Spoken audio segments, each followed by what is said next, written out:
ওখানে মালদার বিধায়িকা সাবিনা ইয়াসমিন, তিনি মোথাবাড়ি থেকে যেতেন, তিনি বলেছেন যে যদি এসআইয়ের একজনের নাম বাদ যায় উনি নাকি মোথাবাড়ি লন্ডভন্ড করে দেবেন। কিছুদিন আগে দাঙ্গা করেছিল, হিন্দুদের দোকান ঘর সব পুড়িয়েছে মোথাবাড়িতে।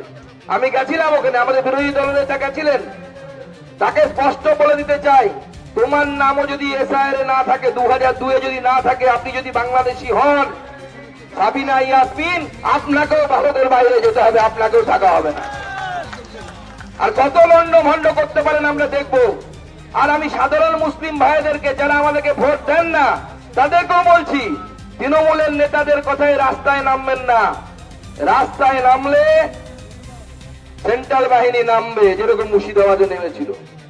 যদি ভ্যান্ডালিজম করেন, দোকান ঘর পোড়ান, বাড়িতে আক্রমণ করেন, তৃণমূলের কোন নেতার ছেলের জীবন যাবে না।